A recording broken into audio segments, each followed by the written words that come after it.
Me ignoraron en la cena de Navidad y terminé cenando con quien tenía hambre de verdad. Papá, siéntate allá, donde no estorbes. Así me dijo mi hija, sin siquiera voltear a mirarme. Las luces parpadeaban en el árbol de Navidad. El olor del pavo inundaba la sala, pero el silencio me quemaba más que el fuego del horno. Rieron fuerte, brindaron entre ellos y nadie me llamó. Mi plato quedó vacío, mi copa sin vino. Cuando intenté hablar, mi yerno rió. Deja al viejo descansar, ya vivió demasiado. Lucía, mi nieta, bajó los ojos. Parecía sentir mi dolor. Respiré hondo, tragué el nudo y me levanté despacio. Nadie notó cuando salí, pero mientras caminaba bajo la lluvia fina de aquella noche, pensé, si me ignoraron en su cena, mañana tendrán que ver la mía. Antes de continuar, suscríbanse al canal y díganos en los comentarios desde dónde nos están escuchando. Mi nombre es Julián Ortega, tengo 75 años y esta noche descubrí que puedo ser invisible en mi propia familia. Llegué con un pan horneado por mí mismo y una botella de vino barato. Era mi forma de mantener viva la tradición de tu madre, Elena. Ella siempre decía que la Navidad debía llevar algo hecho con las manos, no solo con la tarjeta de crédito. Pero cuando crucé la puerta de la casa que pagué durante 30 años con mi sueldo de maestro, vi que todo ya estaba listo y yo no formaba parte de nada. Hace 5 años cedí la escritura a Elena por insistencia de Rafael, pero sigo siendo quien habita esta casa y paga los servicios. Papá, siéntate allí en la esquina, ¿sí? Para no estorbar el servicio. El mesero contratado me miró confundido, como si yo fuera un invitado extraño que llegó sin avisar. Noté su uniforme impecable, la bandeja de plata que nunca tuvimos en casa, los copas de cristal que Elena compró para impresionar a no sé quién. Me senté en silencio, en una silla de plástico que sacaron de la bodega, observando los brindis, las risas y la distancia que crecía entre nosotros como una grieta en el piso. Rafael, mi yerno, levantó su copa de whisky, un Buchanan's de 18 años, escuché que presumía, y comenzó un discurso sobre el éxito, sobre cómo este año facturó más de 2 millones de pesos en su constructora. Elena aplaudió orgullosa, como si ella misma hubiera levantado cada muro. Lucía, mi nieta de 18 años, miraba su teléfono con desgano. Solo ella, de vez en cuando, volteaba hacia mí con algo parecido a la compasión. Cuando intenté levantar mi copa, una de vidrio común que alguien dejó ahí por lástima, nadie me acompañó. El sonido del cristal chocando solo contra el aire me pareció el brindis más triste del mundo. Fue como aplaudir en un teatro vacío, como gritar en un pozo sin eco. Por la familia, murmuré, pero mi voz se perdió entre las carcajadas. Rafael contaba un chiste sobre un anciano que se perdió en un supermercado, y todos reían como si fuera lo más gracioso del año. Yo apretaba el pan entre mis manos, sintiendo cómo se enfriaba, cómo perdía la vida que le di cuando lo amasé esta mañana a las 5, cuando todavía creía que esta noche sería diferente. El olor de la cena era delicioso, lo admito. Pavo rostizado, pierna adobada, ensalada de manzana con nuez, romeritos, todo servido en platos que nunca vi antes. Elena contrató un servicio de banquetes que costó, según escuché, 15,000 pesos.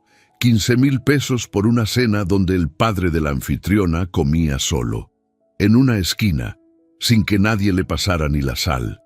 ¿No vas a comer, papá?, preguntó Elena sin mirarme, mientras cortaba su pavo con elegancia fingida. Esperaba que me invitaran a la mesa, respondí.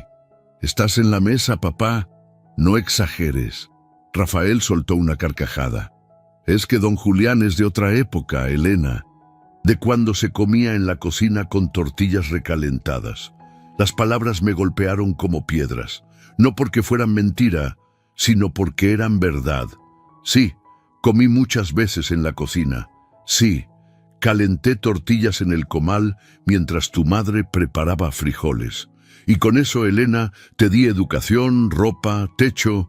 Con eso te mandé a la universidad privada que costaba 3.500 pesos al mes cuando yo ganaba 9.000 como maestro de historia en la secundaria. Con tortillas recalentadas, te di todo lo que ahora te avergüenza recordar. Lucía bajó los ojos. Ella sí entendía. Ella sí sabía que en cada palabra de su padre había un desprecio que yo no merecía. Me levanté despacio. Dejé el pan sobre la mesa, ese pan que nadie quiso probar, y caminé hacia la puerta. Nadie preguntó a dónde iba. Nadie dijo, «Quédate, papá». Elena ni siquiera volteó. Rafael seguía riendo, ahora contando algo sobre un viaje a Cancún que planeaban para enero. Cerré la puerta con cuidado, para no hacer ruido, para no molestar. Afuera, la noche de Zacatecas estaba fría. Las calles empedradas brillaban con las luces navideñas que el municipio colgó hace 2 semanas. El olor a ponche y buñuelos salía de las casas vecinas. Se escuchaban villancicos, risas, el sonido de familias que sí se querían. Y yo, Julián Ortega, 75 años, exprofesor de historia, viudo desde hace 8 años, caminaba solo bajo un cielo sin estrellas, preguntándome cuándo dejé de importar. Lucía me miró con lástima, y fue en esa mirada que encontré fuerzas para no llorar. Volví a entrar porque olvidé mi sombrero. Eso fue lo que me dije a mí mismo, pero la verdad es que todavía tenía esperanza.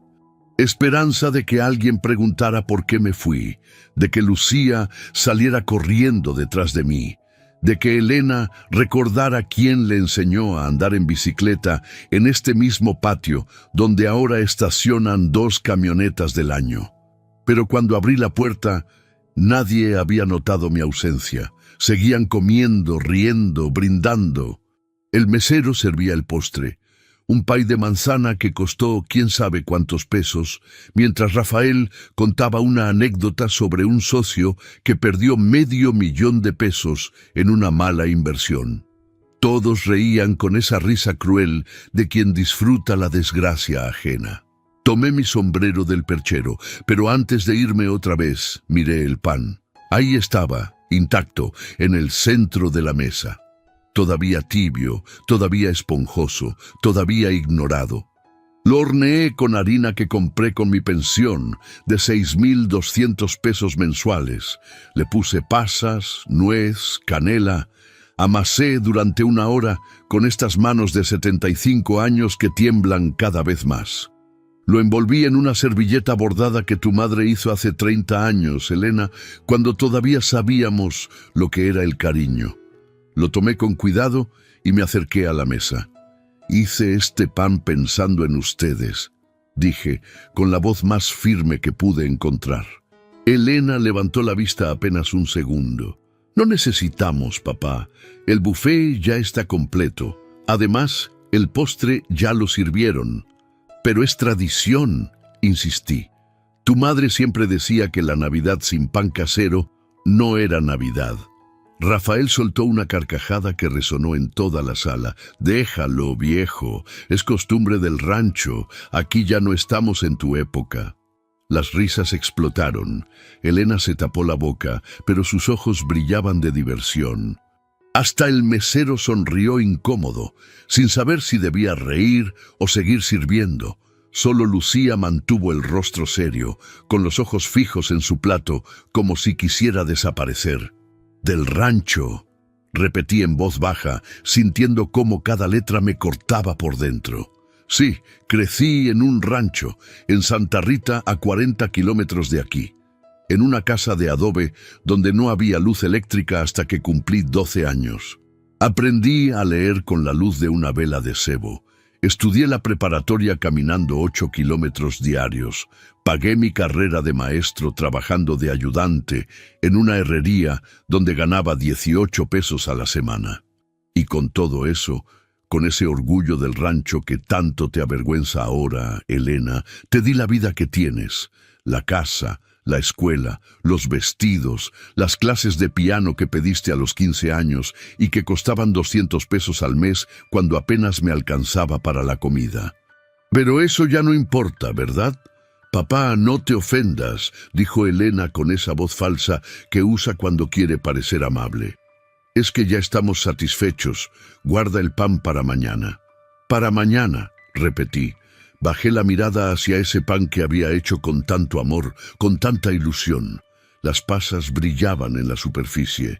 El olor a canela todavía llenaba mis manos. Sentí vergüenza. Vergüenza de estar vivo, de seguir insistiendo, de creer que todavía cabía en esta familia que construí con mi propio sudor. «Está bien», murmuré. Lucía se levantó de repente. «Yo sí quiero probarlo, abuelo». «Siéntate, niña», ordenó Elena con dureza. «No seas dramática. El abuelo está bien, pero yo no estaba bien». Dejé el pan sobre la mesa, justo al lado del pay importado, de las copas de cristal, de los platos que nunca usamos cuando tu madre vivía. Lo dejé ahí como un testigo silencioso de mi humillación, como una prueba de que intenté, de que todavía traté de ser parte de algo. «Que tengan buena noche», dije. Me di la vuelta y caminé hacia la puerta. Esta vez sí escuché algo. La voz de Lucía quebrada diciendo: «Abuelo, espera». Pero Elena la calló. «Lucía, ya basta. Déjalo. Está cansado. Necesita descansar. Descansar. Como si tuviera 80 o 90 años. Como si mi única función en esta vida fuera dormir y no molestar. Tengo 75 años, Elena. 75 años de historia, de trabajo, de sacrificio. 75 años que se volvieron invisibles en una noche de Navidad. Salí por segunda vez. Ahora sí cerré la puerta con fuerza. Quería que escucharan el golpe, que supieran que algo se rompió. Pero adentro solo siguieron las risas, el tintineo de las copas, el sonido de una familia que ya no me necesitaba. Afuera, la lluvia comenzaba a caer, gotas finas, suaves, como lágrimas del cielo. El viento traía el olor a tierra mojada, a Navidad de verdad, a esa Navidad humilde que Rafael desprecia tanto. Caminé despacio por las calles empedradas de Zacatecas, sintiendo cómo el agua me empapaba el sombrero, la camisa, los zapatos viejos que lustré esta tarde, pensando que alguien los notaría. Las luces navideñas se reflejaban en los charcos como estrellas caídas. Y en ese momento, bajo la lluvia, con el corazón partido y las manos vacías, entendí algo. El silencio de la humillación duele más que cualquier grito. La lluvia comenzó a caer, y en ese sonido encontré la única música sincera de la noche. Zacatecas estaba vacía. Las calles empedradas brillaban bajo la lluvia fina que seguía cayendo, constante como un llanto que no se detiene. Las luces de Navidad titilaban en los balcones de cantera rosa, esos balcones coloniales que siempre me gustaron cuando llegué a esta ciudad hace 50 años, recién egresado de la normal, con un título bajo el brazo y la ilusión de construir una vida digna. Caminé sin prisa, sintiendo cada gota mojar mi sombrero, resbalar por mi frente, perderse en las arrugas que el tiempo talló en mi rostro. El viento traía olor a leña quemada, a ponche hirviendo, en alguna casa donde sí se celebraba la Navidad con amor. Escuchaba villancicos lejanos, risas que salían por las ventanas, el sonido cálido de familias que todavía sabían estar juntas. 75 años, y todavía soy el intruso, pensé. No el padre, no el abuelo, el intruso, el que estorba, el del rancho, el de las costumbres viejas, el que llegó con un pan casero a una cena de 15,000 pesos y creyó que eso todavía importaba. Pasé frente a la catedral. Sus torres gemelas se alzaban contra el cielo oscuro, iluminadas con reflectores que las hacían parecer guardianes de piedra. Recordé cuando traía a Elena aquí, los domingos, cuando tenía 7 u 8 años. Le compraba un helado de garrafa que costaba 2 pesos y nos sentábamos en la plaza a ver pasar a la gente. Ella me tomaba de la mano y me decía: «Papá, cuando sea grande te voy a comprar una casa enorme». Sonreí con amargura. Sí me compró una casa enorme. Bueno, no me la compró a mí. Cedí la escritura hace 5 años por insistencia de Rafael y ahora vivo en el cuarto de servicio junto a la cocina. Un cuarto de 3 metros por 3 metros donde apenas cabe mi cama y el ropero que tu madre y yo compramos cuando nos casamos. Ahí duermo, ahí guardo mi ropa, ahí paso mis días leyendo los libros de historia que ya nadie quiere oír. La lluvia arreciaba. Mis zapatos chapoteaban en los charcos. Sentía el frío calarse hasta los huesos, pero no me importaba. El frío de afuera era más soportable que el frío de adentro de esa casa. Don Julián, ¿qué hace solo en esta noche? Me volteé sobresaltado. Era doña Norma, mi vecina, sosteniendo una linterna antigua de las que usan queroseno. Su rostro arrugado me sonreía con esa bondad que ya no encontraba en ningún otro lado. Llevaba un rebozo negro sobre los hombros y pantuflas de borrego que se empapaban en el agua. «Doña Norma, ¿qué hace usted aquí con esta lluvia?» Iba a preguntarle lo mismo, don Julián. Nadie debería estar solo en Navidad. Intenté sonreír, pero sentí cómo se me quebraba el gesto. A veces es mejor estar solo que acompañado de quien te hace sentir invisible. Ella asintió despacio, como si entendiera cada palabra sin necesidad de explicaciones. «Venga, mi casa está aquí cerca. No puede seguir bajo la lluvia o se va a enfermar». No protesté. Simplemente la seguí por las calles oscuras hasta su casa. Una construcción pequeña de un solo piso, con paredes de adobe y un portón de madera carcomida. Pero cuando entré, sentí algo que no había sentido en años: el calor de un hogar verdadero. El fogón de leña estaba encendido en la cocina. Una olla de barro hervía con café de olla, ese café con piloncillo y canela que tu madre hacía todos los domingos. El olor llenó mis pulmones como un abrazo. Las paredes estaban decoradas con imágenes religiosas, fotografías viejas, un nacimiento hecho de barro que parecía tener 100 años. Todo era humilde, sencillo, pero real. «Siéntese, don Julián, le voy a servir un café». Me senté en una silla de madera junto al fogón. El calor comenzó a descongelar mis manos, mi rostro, mi alma. Doña Norma me alcanzó una taza de peltre humeante. El primer sorbo me supo a dignidad recuperada. «Ellos lo trataron mal otra vez, ¿verdad?», preguntó sin rodeos, con esa franqueza de las personas que ya vivieron lo suficiente para no perder tiempo en mentiras. Bajé la mirada hacia el café. «Hoy fue peor, doña Norma. Hoy dejé de existir». «No diga eso, don Julián. Usted existe, y existe mucho. Lo que pasa es que ellos están ciegos». «Ciegos de soberbia», murmuré. Rafael me llamó el viejo del rancho. Elena se rió. Y yo solo quería compartir un pan. Doña Norma negó con la cabeza, con esa tristeza de quien conoce demasiado bien la crueldad humana. «La gente olvida de dónde viene, don Julián.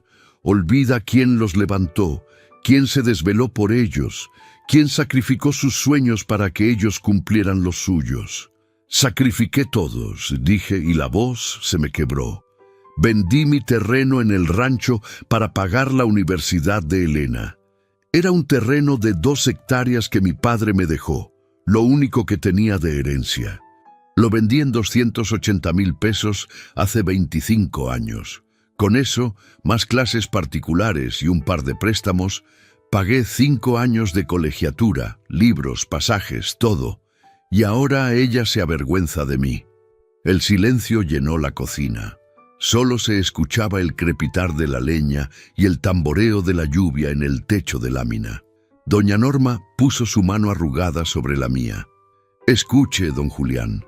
Hay gente que tiene techo y sin embargo duerme a la intemperie. Hay gente que tiene mesa y sin embargo muere de hambre». La miré sin entender. «Y hay gente», continuó, «que no tiene nada, pero que agradece un plato de comida como si fuera un banquete de rey».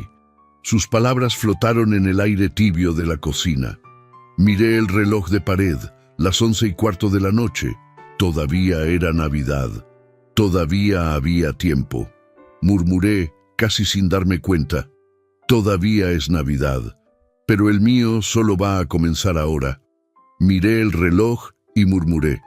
Todavía es Navidad, pero el mío solo va a comenzar ahora. Mientras bebíamos café en silencio, doña Norma me observó con esos ojos que parecían leer más allá de las palabras. ¿Sabe qué vi esta tarde, don Julián?, preguntó de repente. ¿Qué vio, doña Norma? Hay hombres durmiendo en la plaza, debajo del kiosco, junto a la fuente, en las bancas de piedra. Hombres que no tienen dónde pasar la Navidad. Hombres que esta noche no tienen un plato de comida. Sus palabras me atravesaron como una luz que penetra la oscuridad. Me quedé inmóvil, con la taza de café a medio camino entre la mesa y mis labios. Hombres sin un plato. Hombres sin familia. Hombres invisibles, como yo. Pero a diferencia de mí, ellos no tenían ni siquiera una casa donde ser ignorados. ¿Cuántos?, pregunté. No sé. 5, 6, quizás más. Algunos son viejos como usted, otros más jóvenes, todos solos. El corazón me latía con fuerza. Una idea comenzaba a formarse en mi mente, una idea absurda, descabellada, pero tan clara que me llenaba el pecho de algo que no sentía desde hacía años. Propósito. Me levanté despacio de la silla. Doña Norma, ¿sabe qué? Tal vez sea hora de llenar las sillas vacías. Ella me miró con curiosidad, después con comprensión, finalmente con una sonrisa que le iluminó todo el rostro arrugado. Don Julián, está pensando lo que yo creo que está pensando. Tengo una mesa, tengo comida, tengo ese pan que nadie quiso, y tengo algo más importante, tengo ganas de compartir con quien sí sepa agradecer. Doña Norma se puso de pie y me abrazó. Hacía años que nadie me abrazaba así, con verdadero cariño, con verdadero respeto. Sentí como las lágrimas querían salir, pero las contuve. Todavía no era momento de llorar, era momento de actuar. Vaya, don Julián, vaya y haga su Navidad de verdad. Salí de su casa con paso firme, sintiendo cómo la lluvia ya no me molestaba. Cada gota que caía sobre mi rostro me parecía una bendición. Un bautizo, un renacer. Caminé las 3 cuadras que me separaban de la casa de Elena con una determinación que no sentía desde mis años de maestro, cuando defendía a un alumno injustamente expulsado o cuando exigía mejores condiciones para la escuela. Entré por la puerta trasera, la que da al cuarto de servicio donde duermo. Mi cuarto tiene salida directa al patio y la cocina. No necesitaba pasar por la sala. El recibo de luz y el contrato de agua siguen a mi nombre. La casa estaba en silencio. Desde el pasillo se escuchaban las risas lejanas de la sala, el tintineo de las copas, la música navideña que sonaba en el equipo de sonido que costó 20,000 pesos. Seguramente seguían de fiesta, seguramente ya ni recordaban que yo existía. Mejor así. Abrí el pequeño armario de madera donde guardo mi ropa. Saqué el traje viejo que compré hace 30 años para las graduaciones escolares. Un traje gris, de lana, con la etiqueta que decía «Hecho en México», cuando todavía se fabricaban cosas aquí. Lo cepillé con cuidado, quité las motas de polvo, lo extendí sobre la cama. Saqué también la camisa blanca que tu madre me planchaba con tanto esmero. La corbata azul marino que usé en su funeral hace 8 años. Me cambié despacio, con la misma solemnidad con que uno se prepara para algo importante. Me peiné frente al espejo roto que cuelga en la pared. El hombre que me devolvía la mirada tenía 75 años, arrugas profundas, ojos cansados, pero también tenía algo nuevo, dignidad. Limpié mis zapatos con un trapo y un poco de betún que guardaba desde hace meses. Los lustré hasta que brillaron como en mis tiempos de maestro, cuando llegaba a la escuela y los niños decían: «Ahí viene el profe Julián, miren qué bonitos zapatos trae». Escuché pasos en el pasillo. Me quedé inmóvil, conteniendo la respiración, pero pasaron de largo. Probablemente el mesero yéndose, o Rafael buscando más hielo para sus tragos. Esperé 5 minutos más, hasta estar seguro de que nadie vendría. Salí del cuarto y fui a la mesa de la cocina que siempre usaba con tu madre. Ahí monté todo en silencio. Retiré los platos elegantes que alguien había dejado, los cubiertos de plata, los adornos caros. Dejé solo lo esencial, los platos de cerámica simple que tu madre usaba, los cubiertos normales, los vasos de vidrio común. Tomé el pan del centro de la mesa del comedor, todavía intacto, todavía olvidado, y lo puse en el centro de mi mesa como un altar. Desde la sala escuché la voz de Rafael. «Elena, este whisky está fenomenal. ¿Cuánto te costó la botella?» «1,200 pesos», respondió ella orgullosa. 1,200 pesos en una botella, la quinta parte de mi pensión mensual, en un líquido que se bebe en una noche y se orina al día siguiente. Pero ese no era mi problema ya. Mi problema era otro. Había hombres afuera que no tenían nada y yo tenía mucho para compartir. Abrí la puerta del patio y salí a la calle. La lluvia había cesado, pero el pavimento todavía brillaba mojado. Las luces navideñas se reflejaban en los charcos como promesas cumplidas. El aire olía a tierra húmeda y a posibilidades nuevas. Caminé hacia la plaza principal con paso decidido. Mis zapatos lustrados resonaban en las piedras del callejón. El traje me quedaba un poco grande, había perdido peso en estos años de soledad, pero me hacía sentir completo, preparado, digno. Cuando llegué a la plaza, los vi. Un grupo de hombres dormía bajo el toldo de la antigua panadería colonial. Algunos envueltos en cartones, otros en cobijas raídas, todos acurrucados contra el frío. Conté 6. 6 almas olvidadas en una noche donde todos celebraban el nacimiento del niño que nació en un pesebre, sin casa, sin familia, sin nada. ¡Qué ironía! Celebramos a un niño pobre mientras ignoramos a los pobres que tenemos al lado. Me acerqué despacio para no asustarlos. Uno de ellos abrió los ojos. Me miró con desconfianza. Era un hombre de unos 50 años, con barba gris y ojos hundidos. Me detuve frente a ellos. Respiré hondo y sonreí. Un grupo de hombres dormía bajo el toldo de la panadería. Me detuve frente a ellos y sonreí. «Feliz Navidad, señores. ¿Quieren cenar conmigo?» El silencio que siguió fue tan pesado como el aire antes de una tormenta. Los hombres se miraron entre sí, confundidos, desconfiados. Uno de ellos, el de la barba gris, se incorporó despacio y me observó de arriba a abajo, estudiando mi traje viejo, mis zapatos lustrados, mi sonrisa que intentaba ser sincera. «¿Con usted, señor?», preguntó con voz ronca, como si llevara días sin hablar. «Conmigo. Tengo una mesa esperando. Tengo comida. Y esta noche nadie debería estar solo». Otro hombre, más joven, quizás de 40 años, soltó una risa amarga. «¿Con el viejo?» «¿De veras?» «De veras», respondí con firmeza. «Muy de veras». El hombre de la barba se puso de pie. Era alto, delgado, con ropa sucia, pero que alguna vez fue buena. Pantalones de vestir rotos en las rodillas. Una camisa que pudo haber sido blanca hace meses. «¿Por qué haría eso, señor? Nadie nos invita a nada. Nadie nos mira siquiera». Sus palabras me golpearon el pecho. «Nadie nos mira siquiera». Exactamente como yo me sentí esta noche en esa mesa llena de comida cara y corazones vacíos. «Porque yo sé lo que es ser invisible», dije con voz quebrada. «Y porque esta noche aprendí que la verdadera familia no es la que comparte tu sangre, sino la que comparte tu pan». El silencio volvió, pero esta vez era diferente. Era un silencio de comprensión, de reconocimiento mutuo. Éramos los mismos, hombres olvidados por un mundo que solo valora lo que brilla. «Yo voy», dijo el de la barba. Se llamaba Antonio, después supe.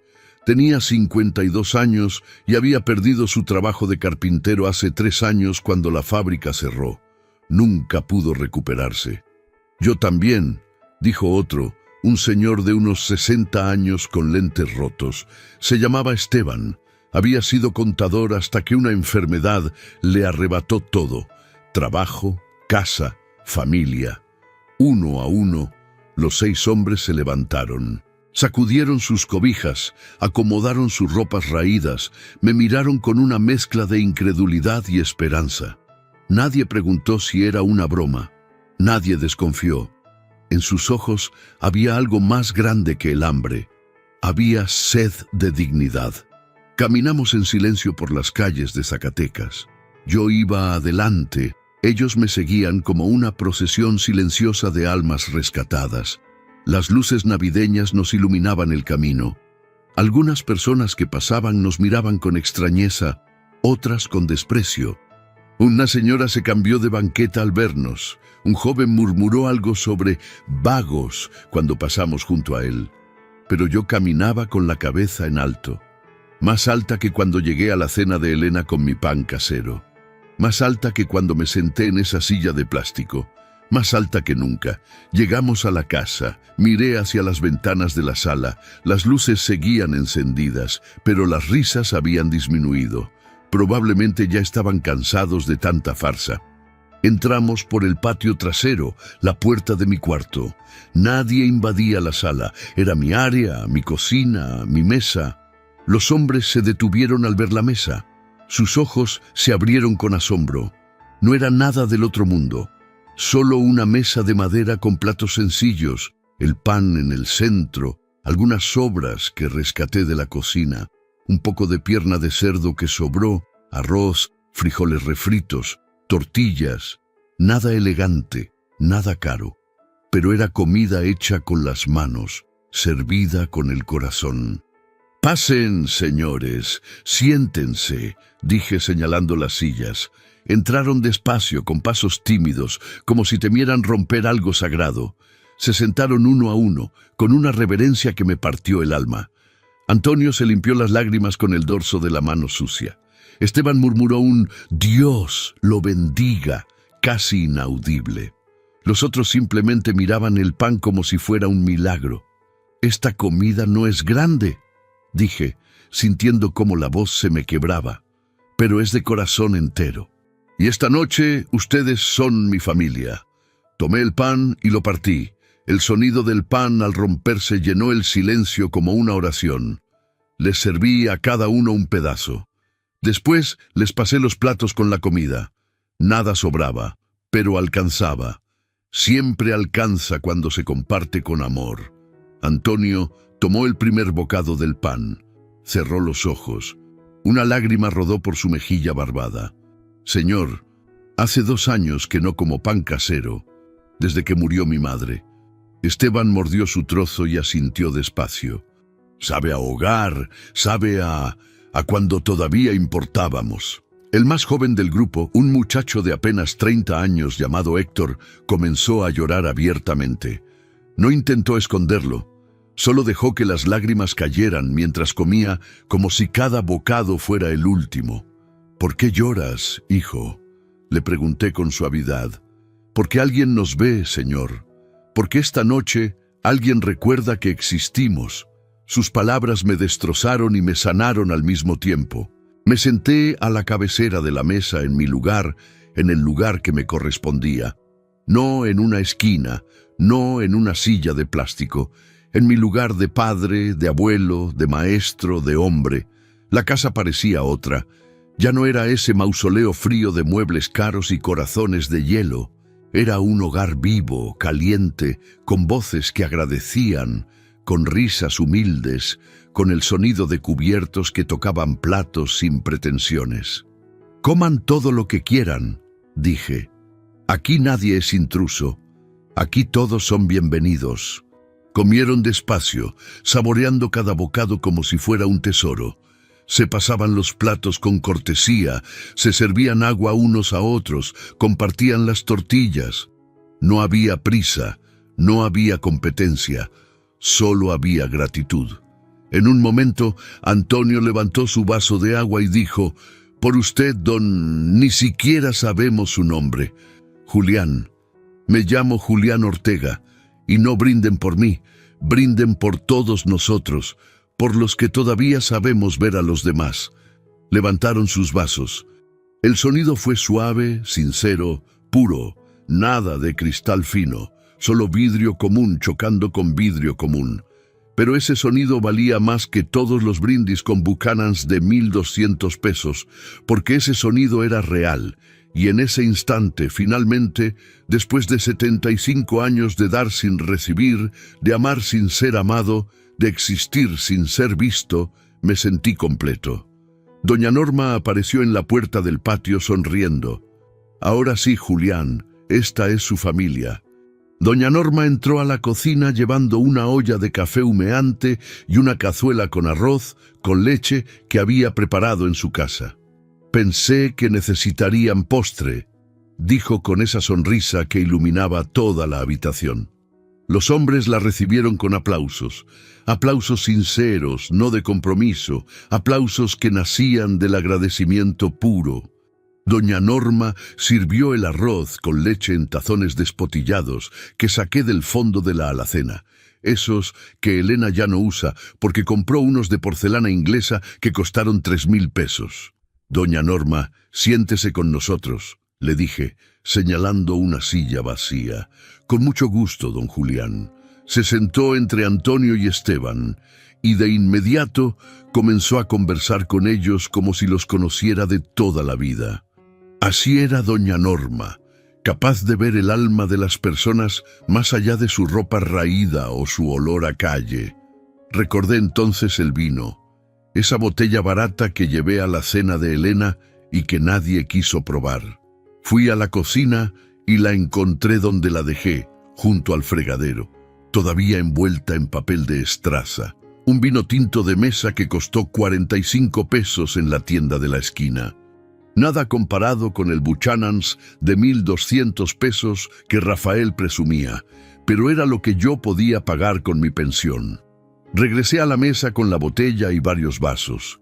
Los llené despacio, con la solemnidad de quien sirve algo sagrado. El vino era oscuro, espeso, honesto, el tipo de vino que toman los trabajadores después de una jornada dura, no el vino que se presume en reuniones de negocios. «Señores», dije, levantando mi vaso, «Doña Norma, esta noche quiero brindar». Todos tomaron sus vasos y me miraron con atención. Había silencio absoluto. Desde la sala se escuchaba apenas el murmullo lejano de la televisión. Elena y Rafael, probablemente viendo alguna película americana, ajenos a lo que sucedía en su propia casa.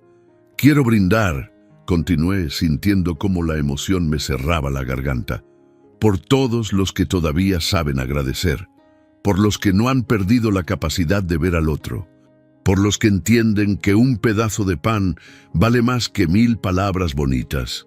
Antonio se puso de pie, con lágrimas en los ojos. «Por usted, don Julián, por recordarnos que todavía somos humanos». Héctor, el más joven, también se levantó. «Por la dignidad que nos devolvió esta noche». Uno a uno, todos se pusieron de pie. Las copas se alzaron y el sonido que hicieron al chocar fue suave, sincero, puro. No había pretensión, no había falsedad, solo había verdad. El vino de 45 pesos supo a gloria. Bebimos despacio, saboreando cada sorbo. Esteban cerró los ojos y murmuró: «Hace tanto que no brindaba con nadie, tanto que olvidé lo que se sentía». «¿Cuánto tiempo llevas en la calle?», le pregunté. 2 años y medio, desde que me enfermé de diabetes y perdí el trabajo. Gasté todo en medicinas, después en rentas que no pude pagar. Un día desperté y ya no tenía nada, ni casa, ni familia, ni nombre». Su voz se quebró en la última palabra. «Ni nombre. Qué terrible es perder el nombre, convertirse en el vago, el limosnero, el que estorba, como yo esta noche, el viejo, el del rancho, el que ya vivió demasiado.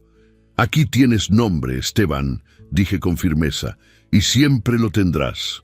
Antonio compartió su historia. Había sido carpintero durante 30 años.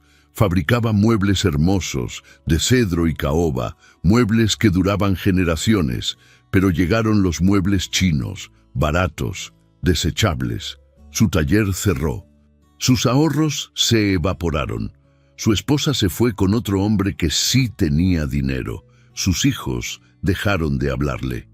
Me dijeron que era un fracasado, contó mirando su vaso de vino, que en el mundo moderno no hay lugar para viejos como yo. Asentí despacio. Yo también era un viejo sin lugar en el mundo moderno. Un maestro jubilado que enseñaba historia cuando ahora solo importan las computadoras y el inglés.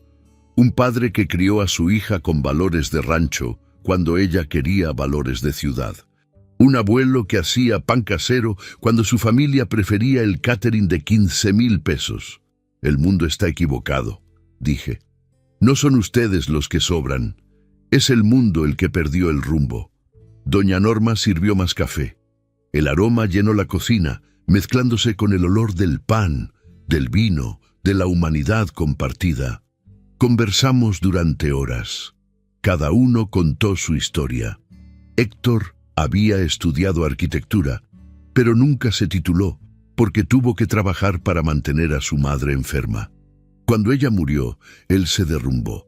La depresión lo consumió. Perdió su trabajo, su departamento, su esperanza. Pero esta noche, dijo mirándome con ojos brillantes, esta noche recuperé algo que creí perdido para siempre. ¿Qué recuperaste, hijo? La fe en que todavía hay gente buena en el mundo. Sus palabras me llenaron el pecho de algo cálido, algo que hacía años no sentía. Propósito. Durante décadas fui maestro. Enseñé historia a cientos de jóvenes. Les hablé de revoluciones, de héroes, de dignidad, pero después de jubilarme creí que mi vida ya no tenía sentido, que solo me quedaba esperar la muerte en ese cuarto de servicio de 3 por 3 metros. Esta noche descubrí que estaba equivocado. Esta noche, a mis 75 años, volví a ser maestro, no de historia, sino de humanidad. Reímos, lloramos, cantamos villancicos viejos que todos conocíamos. Noche de paz, los peces en el río, campana sobre campana. Canciones que nuestras madres nos enseñaron cuando todavía creíamos que el mundo era bueno. Serví la última gota de vino. Los vasos se vaciaron, los platos quedaron limpios. No sobró nada porque no había nada que sobrar, pero nadie se quedó con hambre, ni de comida ni de afecto. «Don Julián», dijo Antonio poniéndose de pie, «usted nos salvó esta noche. No solo nos dio comida, nos dio algo más grande. Nos dio un lugar en la mesa», añadió Esteban. «Un lugar en el mundo», completó Héctor. Me levanté de mi silla, los abracé uno por uno. Sus ropas olían a calle, a lluvia, a abandono, pero sus abrazos olían a gratitud, a esperanza, a vida. Por primera vez en años me sentí completo. Por primera vez en años entendí que la dignidad no depende del dinero que tienes, de la casa donde vives o de la familia que te rodea. La dignidad depende de saber ver al otro y de dejarte ver. Estaba a punto de servir más café cuando escuché el ruido de un motor afuera. Miré por la ventana. Las luces de un automóvil iluminaron la calle oscura. Era el Mercedes-Benz plateado de Elena. En el fondo de la calle vi el carro de mi hija estacionar frente a mi puerta. Elena entró sin tocar la puerta. El sonido de sus tacones caros resonó en el piso de madera como martillazos. Llevaba ese vestido negro de diseñador que costó 8,000 pesos, según presumió hace 2 meses cuando lo compró. Su rostro, perfectamente maquillado, se contrajo en una mueca de horror al ver la escena. 6 hombres de la calle sentados en su cocina, bebiendo vino en sus vasos, comiendo en sus platos. «¿Qué es esto, papá?», preguntó con voz aguda, histérica. «Trajiste vagabundos a mi casa». Me levanté despacio de mi silla, con la calma de quien ya no tiene nada que perder.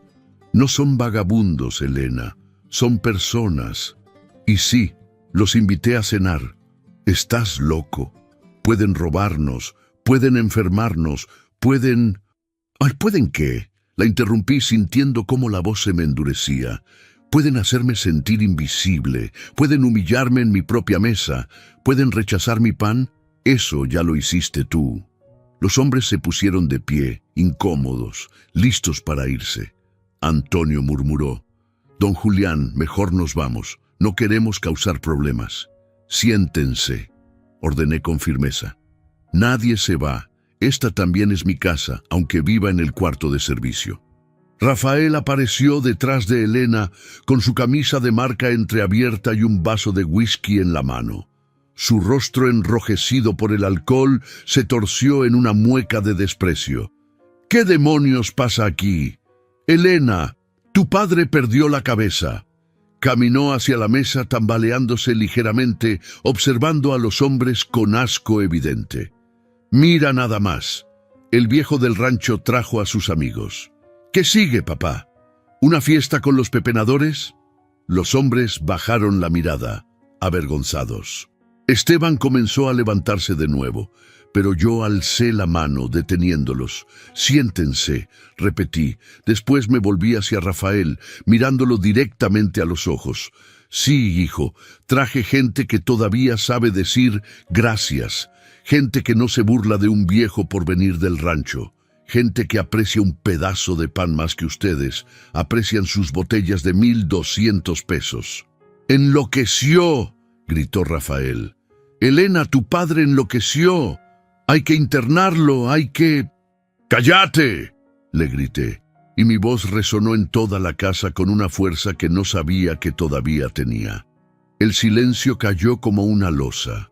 Rafael se quedó paralizado, con el vaso a medio camino de su boca. Elena abrió los ojos, sorprendida. Nunca me había escuchado gritar así.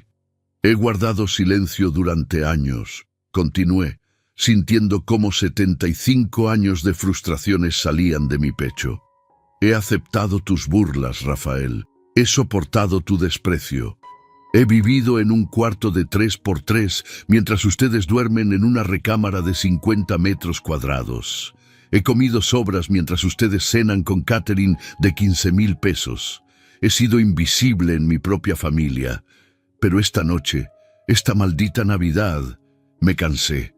Antonio, Esteban, Héctor y los demás me miraban con asombro.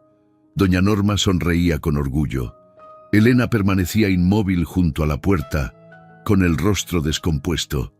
«Estos hombres», señalé a mis invitados, «no tienen nada, pero tienen algo que ustedes perdieron hace años: dignidad. Saben agradecer un plato de comida, saben valorar un pedazo de pan, saben que ser pobre no es una vergüenza, sino una circunstancia». «Papá», murmuró Elena, pero su voz sonaba distinte, menos arrogante, más pequeña. «No, Elena, esta noche me toca hablar a mí. Durante 43 años te di todo. Vendí el terreno que heredé de mi padre para pagar tu universidad. Trabajé doble turno dando clases particulares para comprarte esos vestidos que querías, esa computadora que pediste, ese viaje de graduación a Cancún que costó 25,000 pesos cuando yo ganaba 9,000 al mes». Mi voz se quebró, pero continué. «Y nunca te pedí nada a cambio. Solo pedía un poco de respeto, un lugar en tu mesa, que no te avergonzaras de mí». Elena bajó la mirada. Vi cómo sus ojos se llenaban de lágrimas, pero no dije nada. Las lágrimas debían caer. Hacía falta que cayeran. «Pero hoy», continué, «hoy me di cuenta de algo. La familia no es la que comparte tu sangre. La familia es la que comparte tu pan». Lucía apareció en la puerta con los ojos rojos de tanto llorar. Había estado en su habitación durante toda la discusión, pero ahora estaba aquí, mirándome con ese amor que creí perdido. «Abuelo», dijo con voz temblorosa. Extendí mi mano hacia ella.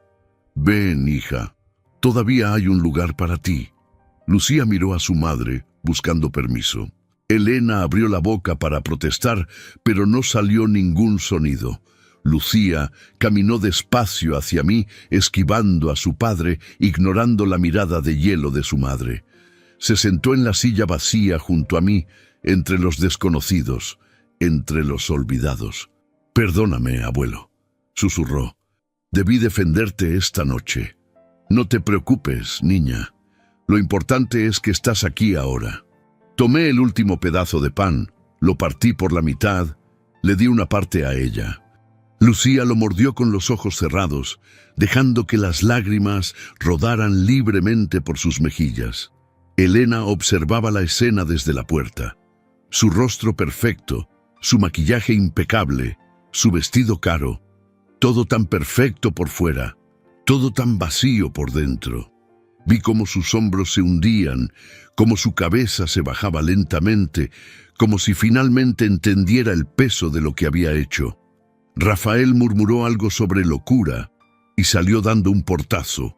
Se escuchó el motor de su camioneta arrancando, las llantas rechinando en el pavimento. Se fue, y nadie lo extrañó.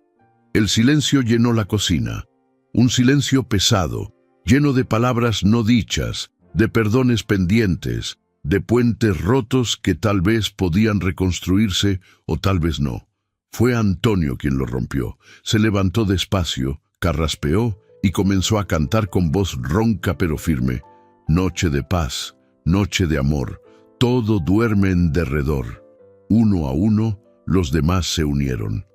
Esteban, Héctor, doña Norma, Lucía, voces desafinadas, quebradas, hermosas, voces de los olvidados cantando el villancico más viejo del mundo.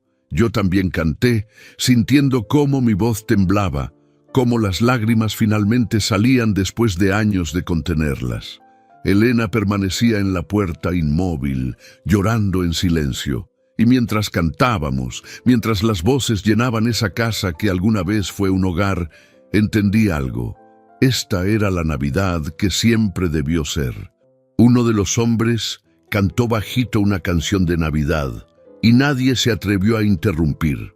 El sol comenzó a nacer cuando la última vela se apagó. Llevábamos horas conversando, riendo, llorando, cantando. Los hombres contaron historias de sus vidas pasadas, cuando todavía tenían trabajos, casas, familias. Doña Norma compartió recuerdos de su esposo, muerto hace 15 años. Lucía habló de sus sueños de estudiar trabajo social, de ayudar a la gente que nadie ve. Y yo conté historias de mis años como maestro, de los alumnos que cambiaron mi vida tanto como yo cambié las suyas. Elena se quedó todo ese tiempo junto a la puerta. No se fue, tampoco entró. Solo observaba, callada, con el maquillaje corrido por las lágrimas, con ese vestido de 8,000 pesos que ahora parecía un disfraz incómodo.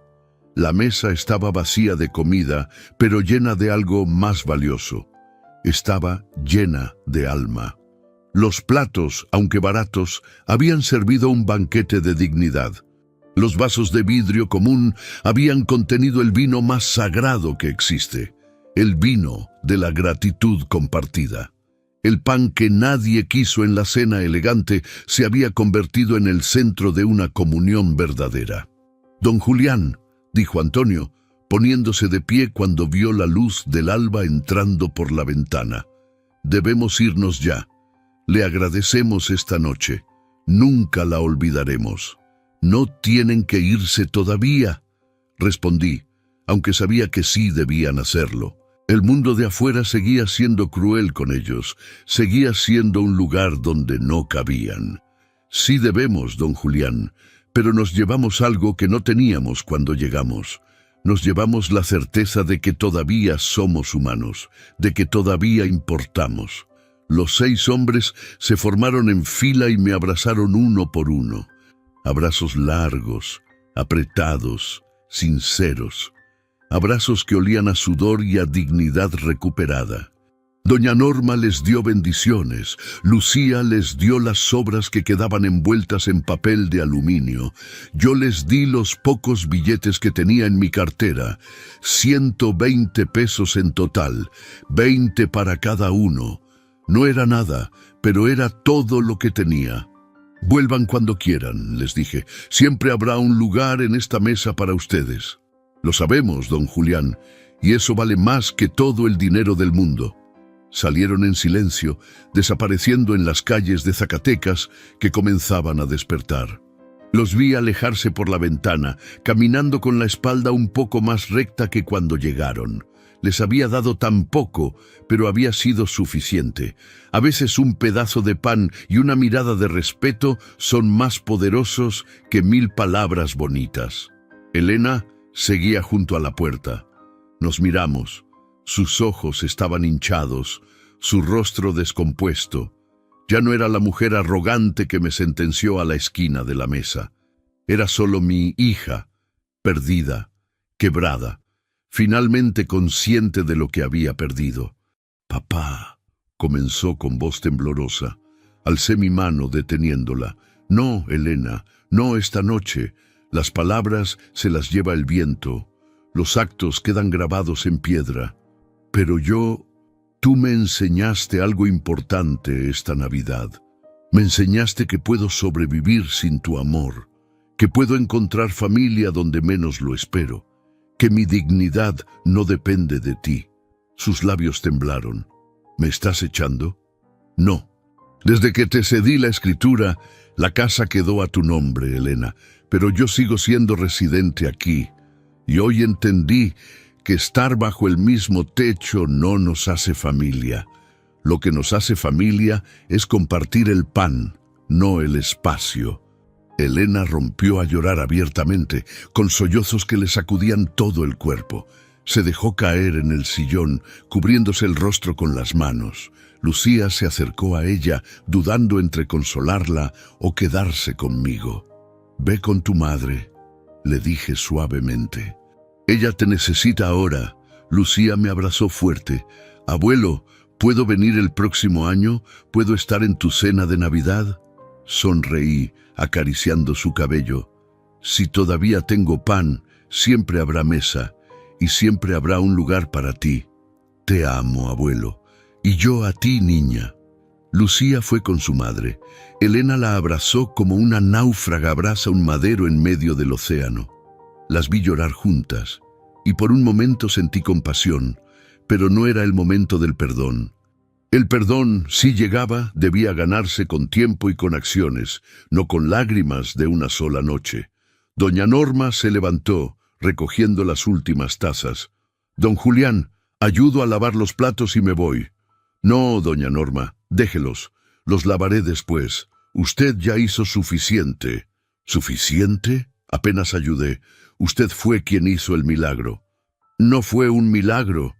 Solo fue recordar lo que mi madre me enseñó hace 70 años, que la mesa siempre debe tener un lugar extra, porque nunca sabes cuándo llegará un ángel disfrazado de desconocido». Doña Norma me besó la frente. Su madre estaría orgullosa. Se fue, dejándome solo en la cocina. La casa estaba en silencio. Elena y Lucía habían subido a la habitación. Rafael no había regresado y probablemente no regresaría hasta que su orgullo herido sanara. Me senté de nuevo en mi silla, en la cabecera de esa mesa donde había ocurrido el milagro. Los platos vacíos todavía estaban ahí, testigos mudos de la noche más importante de mi vida. Las migas de pan descansaban en el mantel como reliquias sagradas. Afuera, las campanas de la iglesia comenzaron a tocar, 6 campanadas lentas, solemnes, hermosas. El sonido llenó la mañana de Navidad como una bendición. Cerré los ojos y respiré hondo. Sentí paz. Una paz profunda que no sentía desde que tu madre murió, Elena. Una paz que no viene de tener mucho, sino de dar lo poco que tienes con todo el corazón. Ellos me ignoraron en su cena, me sentaron en la esquina como un estorbo, rechazaron mi pan como si fuera basura. Pero esa noche, en esa Navidad que empezó en humillación y terminó en gloria, descubrí algo que cambió mi vida para siempre. Descubrí lo que era ser recordado de verdad. Abrí los ojos y miré la mesa llena de platos vacíos. Una vela solitaria seguía encendida en el centro, su llama temblando suavemente. Me acerqué a esa vela, mirando cómo la luz bailaba en la oscuridad que desaparecía con el amanecer, y susurré, solo para mí, solo para esa luz. Por fin, una Navidad de verdad. Gracias al canal Venganza con el Abuelo por permitirme contar lo que muchos callan. Si esta historia te tocó, suscríbete, activa la campanita y cuéntame en los comentarios. ¿Tú qué harías frente a una traición familiar? Gracias por escucharme.